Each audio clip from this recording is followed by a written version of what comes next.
Well, the pandemic shifted our spending in many ways, from goods to services, experiences, and travel in particular. Has fitness in that process become essential? With the parent company of Club Pilates, Row House, and Pure Barre showing a 44% increase in Q4 revenue, the answer appears to be yes, indeed. Exponential Fitness founder and CEO Anthony Geisler joining us now. Good to see you, sir, and congrats. The stock closing at an all-time high today. Why? What'd you learn in Q4?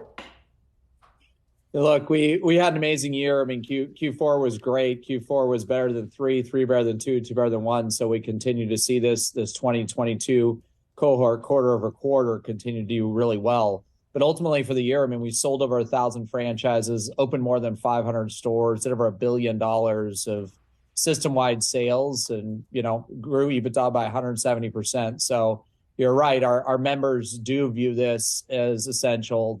Is non-discretionary for them. Our average member makes $130,000 a year and spends $130 a month with us. So it's not necessarily a meaningful part of their overall income, but it's where they drive their entertainment, their community, obviously, of course, their health and their workout. So it's a lot to give up for $130 a month. Yeah, certainly it's reflected here in these membership numbers. You hit a milestone here in January, surpassing 600,000. You're talking about some of the momentum that you're seeing in your business. Looking out a year from now, what do you want to see that number reach?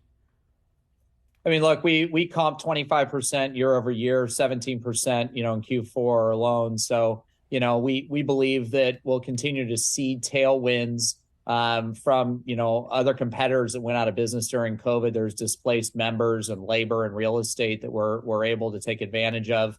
Also, just people really taking their health and wellness way more seriously post-COVID than they did in a pre-COVID world. So, we continue to enjoy those headwinds, continue to build more stores and drive AUV. Even, our average revenue per store is an all-time high at $525,000 in Q4. And, we're seeing Q1 trending much the same. See, we mentioned the brands, Row House, Pure Barre, Club Pilates, Rumble. Where are you seeing the biggest growth among those brands? Well, we'll see the biggest openings or franchise sales really in Rumble and BFT because we just bought those brands recently. The 2023 openings will be in Club Pilates and Stretch Lab and Rumble and BFT. So, continuing to improve, AUVs across, all the brands. But those will be the ones that we'll see the most openings of this year. Anthony, when you take a look at your stock performance since you went public back in 2021, you've done extremely well. And this compared to what we've seen from a number of other companies that went public around the same time. They've actually underperformed. When you take a look at Bumble, when you take a look at Sweet Green, just to name two, significant underperformance there. What do you attribute that success to? And what do you think that tells us just about the direction of your company here moving forward? Well, I mean, a couple things. We went public the week they announced the Delta variant, so it probably wasn't the optimal time for a fitness brand to go public. So we came out undervalued, people not believing that, people were going to return to fitness. Obviously, they returned to fitness. They returned to fitness in a big way, bigger than they did pre-COVID, and we think that is here to stay. So, a lot of our success has to do with us, continuing to execute our business plan, our franchisees and our team here continuing to wake up every day and turn the keys and bring in great members and continue to retain them and grow their businesses. There's that but lingering because we've seen the consumer show signs of starting to cut back. We've heard economist after economist with predictions of recession in the second half of 23. Are gyms, in particular, expensive gyms like these, recession-proof? Yeah, I mean, I think everybody can't answer the question, how deep and how long is that economic downturn? I mean, for us, we sell in a reoccurring 4 times a month, 8 times a month on Unlimited with 50% of our members on the Unlimited.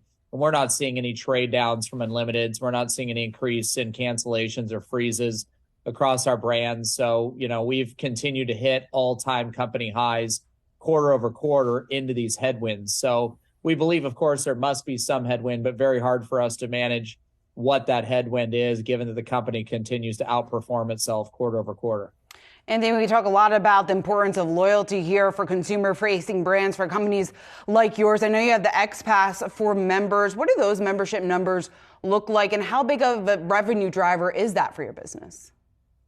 The revenue driver from an XPass is nominal, but what XPass does is it allows people to come into our ecosystem, kind of snack around on brands, and then find a home. So it's really a lead driver for us. It's a very creative way for us to acquire customers without, kind of going out to market and competing with our competitors on, Google search or Facebook, pay-per-click campaigns.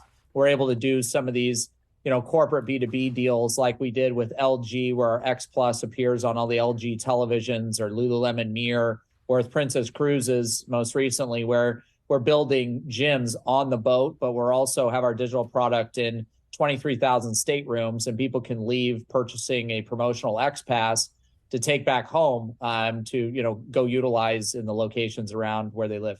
All right, quick question. Talk me into Pilates. I've been working out for 20 years. It's one of my favorite things in the world, but I've never tried it. Why do I need to? What do you do for a hobby? Do you play golf? Do you do anything, or just? I take care of my kids. Golf, golf and working out. That's really it. Yeah. So you'll golf better. You'll pick up your kids more. You'll have a lot more pain-free, flexibility with the kids. It's something much like yoga 10 years ago. Guys weren't doing Pilates. It was progressive. Same in yoga today. A lot of guys are doing Pilates. A lot of people are seeing the benefits in their golf game, their basketball game, and their parenting game as well. So you had me at golf. My golf game sucks. So you'll have to get on it and get back to me. That was a pretty compelling answer. You got to go to a Pilates class now. All right, he had me. All right, there we go. Andy Geisler, great to have you. Exponential Fitness founder and CEO. Thanks so much.